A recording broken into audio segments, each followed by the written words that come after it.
How you doing? Thank you for coming out to the release party for Skyward. Yeah. One thing I want to let you know is I did pre-sign all the books. So, once you get your book, you can go if you want to. They are pre-signed and numbered. If you want to hang out and get it personalized, I'll be sitting here until we're done.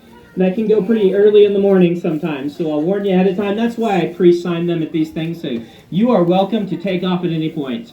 What we're going to do tonight is my standard thing. If you haven't ever come to one of these things before, I'm going to blab at you for a few minutes. This is the danger. You give Professor Sanderson a microphone, and he will just start going off on something. I'll have a kind of short talk for you, kind of a little bit about the book and about things I've been thinking about lately. And then we'll do a Q&A, and then I'll have a short reading for you. And then after that, we will go into the signing. Altogether, this is probably 45 minutes or an hour of me blabbing at you.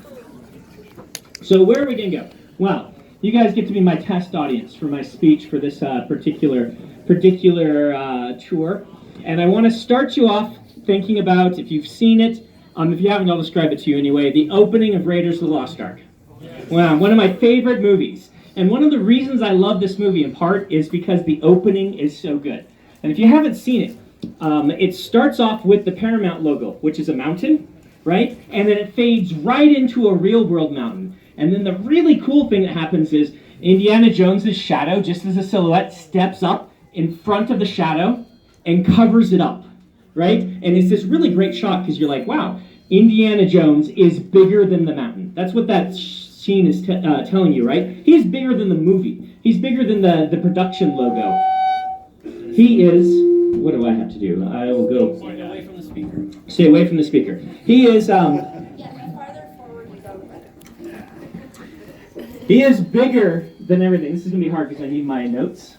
So, we will occasionally be jumping back to that. So, he is bigger than the movie. And then it proceeds, right? Indiana Jones, he is marching along, and the credits roll because it's one of these older movies where the credits are at the beginning, and it seems to take forever. And this whole time, he's traipsing through the forest and through. We're good. It's good. We're good. I'll just stay over here. Don't worry about it. He's traipsing through the forest, and it seems like it's taking forever. This long and arduous journey, and then right at the end, right, the guy tries to shoot him in the back. Indiana Jones just turns around, whips that gun out of his hands, and he doesn't even look annoyed. He's just like, whatever, dude. What this movie is doing is it's indicating to us Indiana Jones is just larger than life. He is the ultimate square-jawed action hero. Being betrayed is nothing new to him. Traipsing through the jungle is nothing new to him. You know what happens next? Spiders, no big deal. Giant rocks that almost crush you, whatever. I can deal with this, I'm Indiana Jones. But what happens at the end of this sequence is the part I want to talk about today, because this larger-than-life hero, what happens at the end of that sequence, he fails. He's gone all through all of this to get that idol, right? You've seen that scene where he's like trying to get the idol off the altar and the rock. He goes through all of this, and at the end, someone waltzes along and takes it from him. And this is where the movie gets really interesting, because it's saying, yeah, look how great and awesome Indiana Jones is. Look how incredible of an action star he is. He has done everything right. He has done a really wonderful job. He's stretched himself to the edge of his limits, and it still wasn't enough, and he failed. As writers, we know that this is like an ultimate thing to realize, that letting your characters fail is one of the most important parts about telling a story. But one of the things I've noticed is, while we can recognize this with our author, with our characters, it's sometimes hard to give ourselves that same permission. One of the most common questions I get asked is, what do you do about writer's block? And this is kind of a talk about writer's block, though I recognize many of you aren't writers. I think this has larger implications, because what causes writer's block and how to get over it, I think personally, has some kind of far-reaching effects. it can touch a lot of different parts of our lives.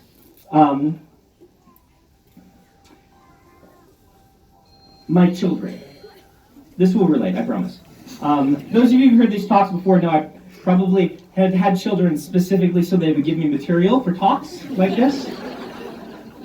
I was working, one of my children found some boxes and some pieces of cardboard, some long pieces of cardboard. And he brought them all to the house. He's like, Dad, we're going to build a fort.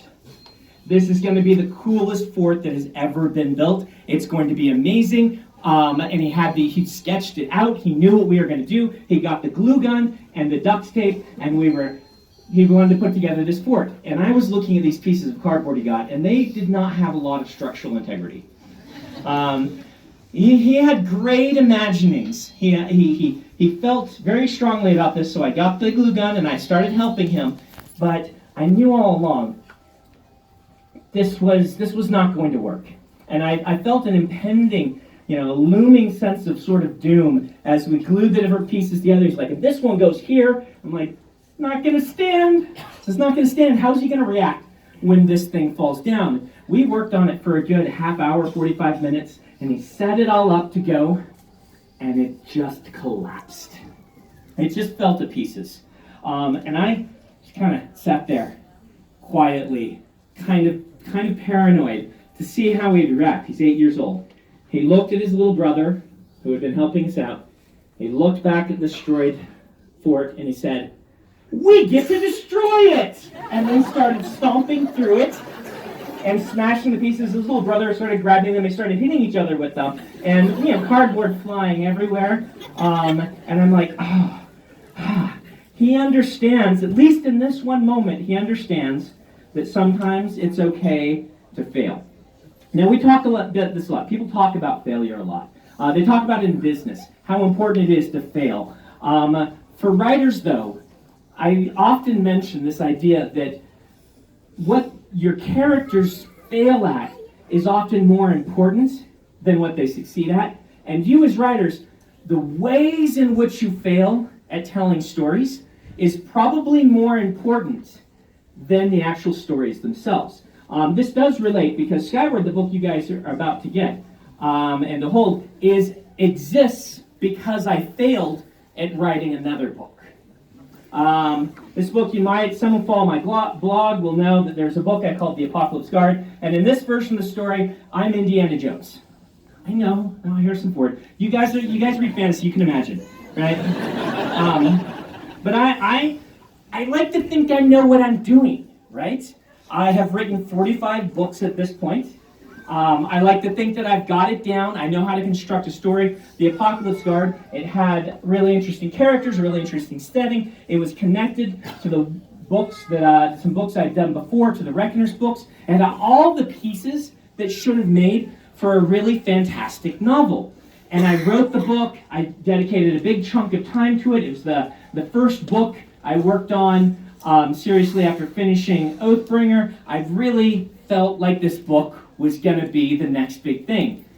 And I failed, right? The book, I finished it, and I'm like, is that good? I'm not sure if that's good. Now, that's not uncommon. Normally, as an author, after you finish a book, you're like, this is terrible. But this feeling persisted with me. I sent it, you're nodding, yeah. I sent it to my agent and my editor, and they got back with feedback. And this feedback, I'm like, wow, they're right about the problems with this book. This book is wrong. Something very big is wrong with this book. And the problem was, the really distressing thing is every book has problems. Every book has things you need to work on. I couldn't really identify what the problem was with this book, and I couldn't fix it without knowing what was wrong with it. And I felt very much like I had tried to the extent of my abilities to write this book, and I had still failed, and it was enormously frustrating. It was hugely frustrating. I called my publisher and I said, I'm pulling the book. And they were aghast, right? My publisher said, I've never had an author do this before. Just pull the book because, we want our Brandon Sanderson book. We are going to have a hole in our publication schedule. But Fortunately, I had done this enough that I could recognize. I just did not want to release this book. In fact, it happened before. Before that, most recently, it happened to me in 2002 with a little book called The Way of Kings. Some of you may know this story, but The Way of Kings is a book that I wrote, was the last book I wrote before I got published, before I sold Elantris. It was my 13th novel. It was the book of my heart, right? I spent about a year world building it. I built a 1,000-page world guide about this book, and I poured my heart and soul into this book, and my skill was not up to writing it yet. That early draft of Way of Kings had a lot of really interesting things in it, but the book as a whole didn't work. And so when my publisher, they actually bought that book from me briefly. It's really weird because it ended up listed on Amazon in 2006 or something like that. Like after I had pulled it from the publisher and replaced it with Mistborn. It's really weird. The fans back then, there weren't a lot of you, but some fans back there heard about this book, The Way of Kings, and there was an Amazon listing for it. And so they started posting their own fake reviews for it. So the things that originally people were joking about having this book, someone made a fake cover and it had like Elvis on it, you know, The Way of Kings, right? And it said, "A honka honka burning good book." I think they cover quoted that to Terry Goodkind and things like this. So, but this book, I had been through this before. And what eventually made Way of Kings work was me letting it sit for 7 years. Until after I had worked on the Wheel of Time in 2009, I tackled it again, started from scratch. And this is where kind of my skill had increased, the Wheel of Time had forced me to grow as a writer, and this is where some of the things you probably love about Stormlight Archive came into the book. Before this version, Bridge 4 was not in the book. Spren were not in the book. Yeah. The Knights Radiant were not in the book. Yeah. What was it? What is left? It was the story of a young man who wins Shardblade and Plate in the prologue and learns to become a kind of a shard bearer through the story. And so, yeah, it was a very different book. It was still Roshar, still the High Storms, and still a lot of stuff, but it was a very different book. But I knew it was wrong, and I knew my skill wasn't up to creating it. And I always look, people often ask me, like, what do you think you're really good at as a writer? What are your advantages? And I say my biggest advantage as a writer is that I was so bad at this when I began that I learned how to succeed and how to fail by failing a whole bunch of times at writing books. I, again, wrote 13 before I sold one. And by then, I started to really learn my process. I started to learn when a book was not right, that I could give it time and it would become right. It's really, really hard on ourselves as writers sometimes. So it kind of comes to this question, what causes writer's block? Well, it's hard to say, because writer's block is one of those things that, like, if you go to a doctor and you say, "I have a headache," they can be like, "Oh, great, that crosses nothing off the list," because everything causes you to have a headache. As a writer, diagnosing what's causing your writer's block can be hard, because a lot of different things can cause it. But I think the number one thing that causes it in writers, and caused it occasionally myself, is fear of failing. We build up what these stories are going to be in our mind, and then we sit down and we start writing them, or we look at that blank page, which can be really intimidating, and we think, but it's not going to turn out like I imagine it. Or we start and it doesn't turn out like we imagine it, or we get a little ways in it and we're not sure how to get it to the next point that we want to do. And it can be really distressing. It's a really odd thing though, right? Like writers get writer's block, but does your mechanic get mechanic's block, right? You don't go to get your oil changed and be like, "Okay, I need my oil changed." And the mechanic's like, "Just don't feel like it. I can't." And you're like, I don't really know what mechanics do, but it's like, you'd be like, "Can't you like unscrew something?" or whatever it is you people do. And you're like, No, just can't today. This doesn't happen, but it happens to writers. And I think it comes down to this idea of we are scared that the product is not going to turn out like we want it to turn out.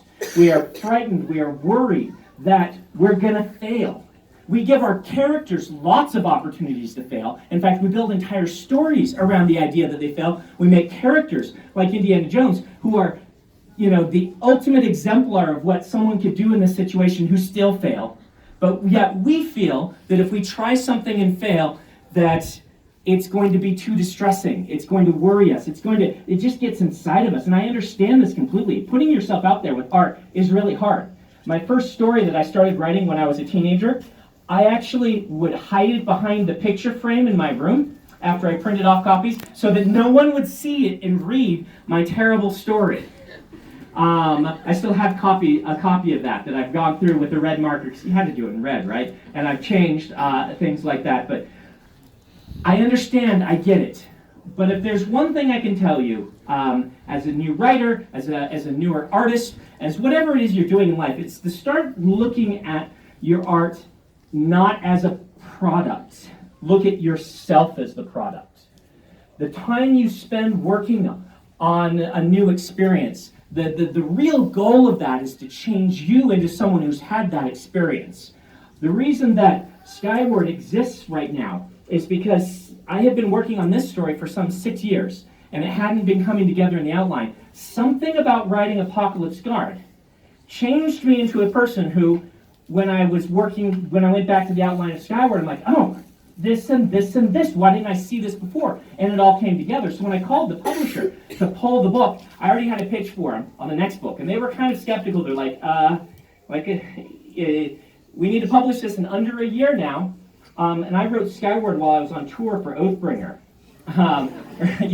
But it was one of the most, sometimes you sit down to write something and it just works. It's the opposite of when everything kind of falls apart, and it just comes piece by piece. The outline falls together, and I wrote the book in 3 months. While I was on tour for a big chunk of that, and over the holidays for a big chunk of that, and it came in, and it came together. And I couldn't, I think, have had that experience of Skyward coming together if I first hadn't had the experience of the Apocalypse Guard falling apart. When I sat down to write Way of Kings, the 2009 version, I instilled a sort of ideal into it. One of the ideals of Knights Radiant. This was an ideal that had been heavy on my mind because of having failed at writing this book and now approaching it again, and being a different person now approaching it again. It was the idea that the journey is more important than the destination. This is another way of kind of rephrasing this idea that what the journey does to you is the important part. What writing a book does to you, what's trying a new experience, what going someplace new, what trying to play a musical instrument and failing horribly does, is change you into someone who's had that experience, and that is the journey. And so if you are ever having writer's block, if you're feeling like, I don't know what to do with this story, my suggestion to you is, don't stress about it. Just write anything. Have ninjas attack. Have a pie eating contest. Do something that you know is not going to end up in the book, because it doesn't matter. That chapter, that scene you're writing is not the product. The person you become by exploring that idea is the product. And the only way to fail at writing a book is to not actually try to do so. Thank you guys very much.